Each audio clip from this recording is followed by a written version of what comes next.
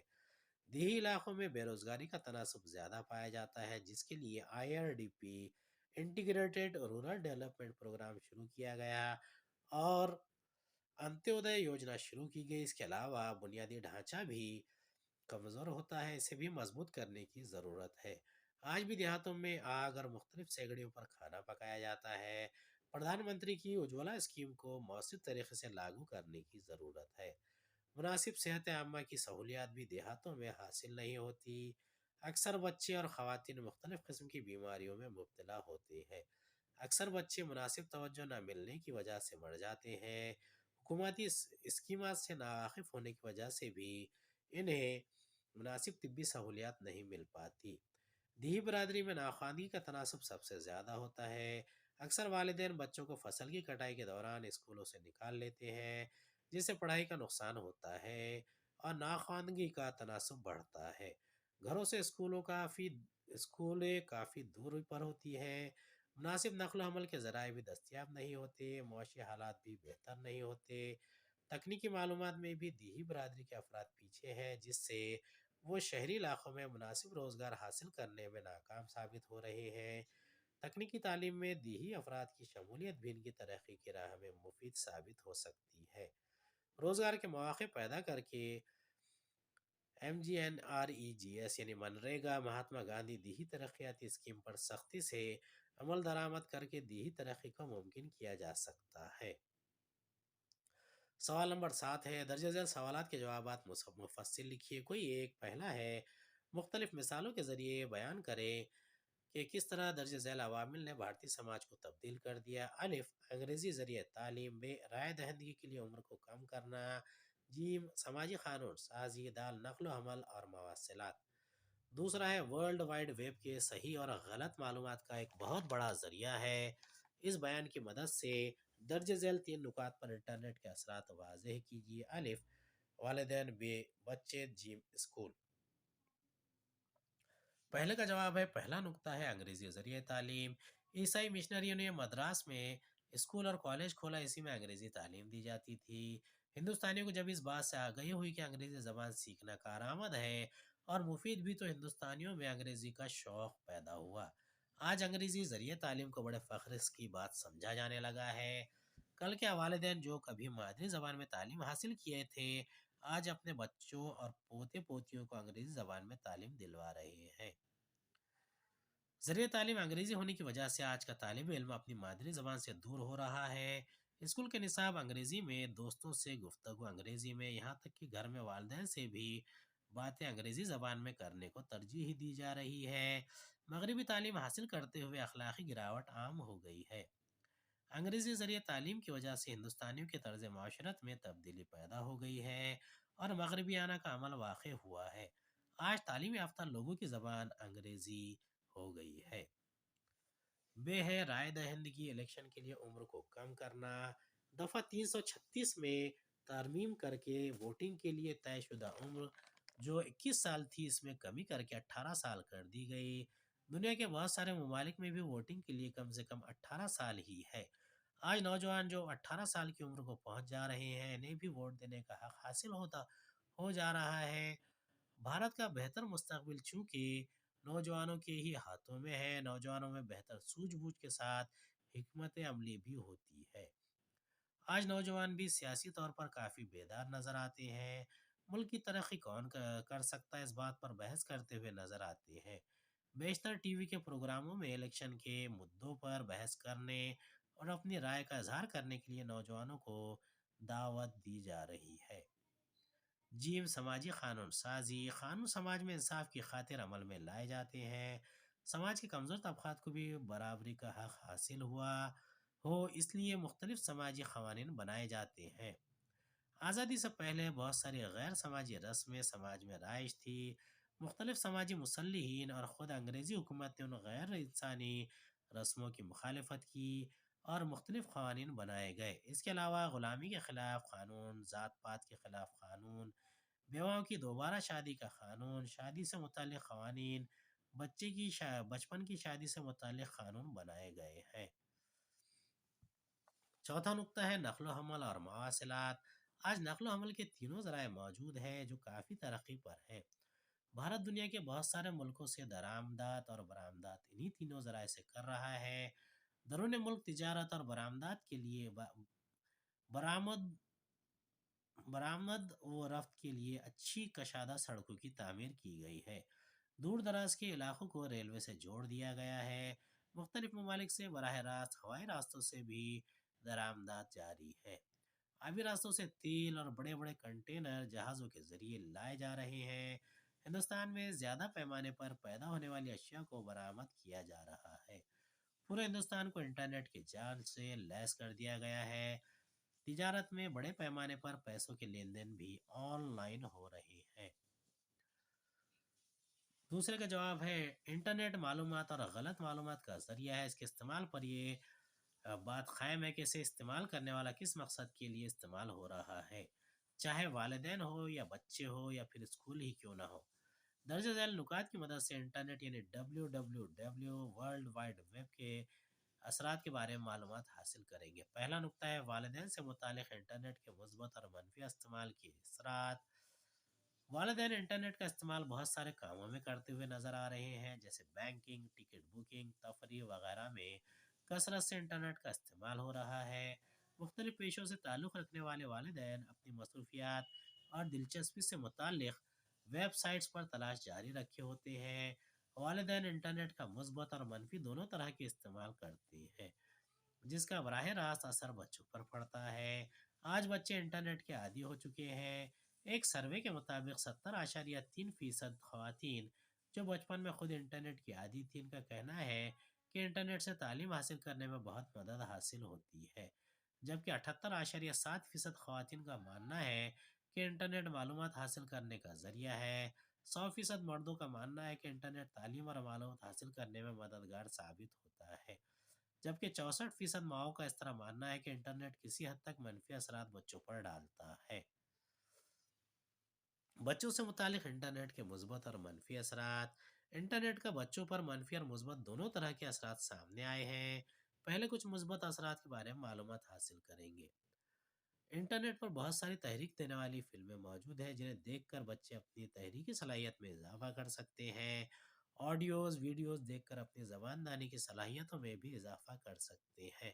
مختلف search engine پر بچوں سے متعلق معلومات پر مبنی مضامین آن لائن سکھائے جا رہے ہیں۔ بچے اس سے بھی فائدہ حاصل کر رہے ہیں۔ لکھنے کی صلاحیت کو پروان چڑھایا جا سکتا ہے۔ آج یوٹیوب پر سارے مضامین سے متعلق ویڈیوز موجود ہیں۔ کلاس روم میں اگر کوئی ٹاپک سمجھ میں نہیں آیا تو بچے بآسانی گھروں پر اسی عنوان کو مختلف ماہرین کی نگرانی میں سیکھ رہے ہیں۔ اس کے علاوہ on line dance class, on line coaching class, on line tuition class, on line survey وغیرہ کی کلاسز چلتی ہیں۔ دلچسپی رکھنے والے طلباء اپنی پسند کے مضامین کو آن لائن سیکھ رہے ہیں۔ اس کے علاوہ فرصت کے اوقات میں مذہبی تعلیم اور معلومات پر مبنی مختصر فلمیں بھی دیکھ کر بچے اچھے اقدار سے مالا مال ہو رہے ہیں۔ انٹرنیٹ کے استعمال پر یہ بات مبنی ہے کہ اس کا استعمال بچے مثبت انداز میں کرتے ہیں یا منفی، جیسا استعمال ہوگا ویسے اثرات رونما ہوں گے۔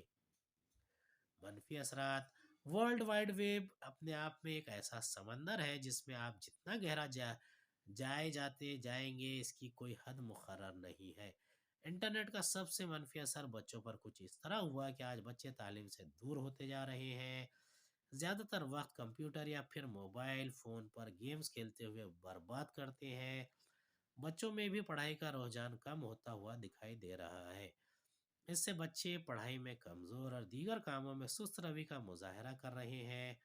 اکثر والدین بچوں کو mobile phone, tablet, T V اور کمپیوٹر جیسے آلات میں مصروف دیکھ کر خوشی ظاہر کرتے ہیں کہ ان کا بچہ کچھ سیکھ رہا ہے، لیکن بہت سارے مطالعات سے معلوم ہوا ہے کہ آن لائن کا ذریعہ زیادہ استعمال بچوں کی ذہانت پر گہرا اثر ڈال رہا ہے۔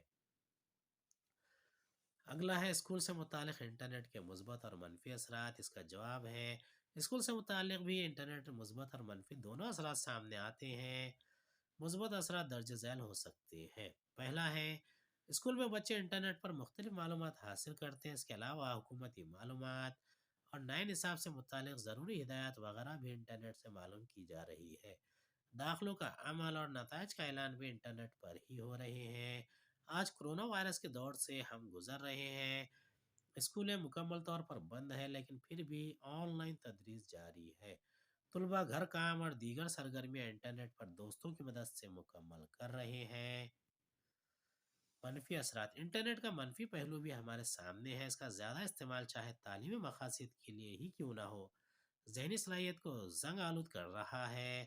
طلباء میں زباندانی کی صلاحیتیں کم ہو رہی ہے۔ اکثر اسکولوں میں اساتذہ طلباء کو گھروں پر مختلف ویڈیوز دیکھ لینے کے گھر کام دے رہے ہیں۔ اب طلباء واقعی اس چیز کو دیکھیں یا والدین اور اساتذہ کو دھوکہ دیں، اس بارے میں کچھ بھی نہیں کہا جا سکتا۔ جو بچے آن لائن تعلیم گھروں میں بیٹھ کر حاصل کرتے ہیں ان میں اقدار، غیر نصابی سرگرمیوں کی کمی، کھیل کود سے دوری اور دوستی کے گروہ سے محرومی وغیرہ باتیں دکھائی دیتی ہیں۔ مختلف ٹیسٹ کے جوابات میں طلباء نقل کرنے کی غرض سے بھی انٹرنیٹ کا سہارا لیتے ہیں۔ اس کے علاوہ بہت سارے سائبر کرائم بھی اس سلسلے میں کافی اہم ہے۔ طلباء کو مختلف جگہوں پر اپنا ای میل اکاؤنٹ ڈالنا ہوتا ہے جس سے طلباء کی اہم اور نجی معلومات بھی چوری ہونے کا خدشہ رہتا ہے۔ امید ہے آپ کو ہمارا ویڈیو پسند آیا ہوگا۔ اگلے ویڈیو میں دوبارہ ملاقات ہوگی۔ خدا حافظ۔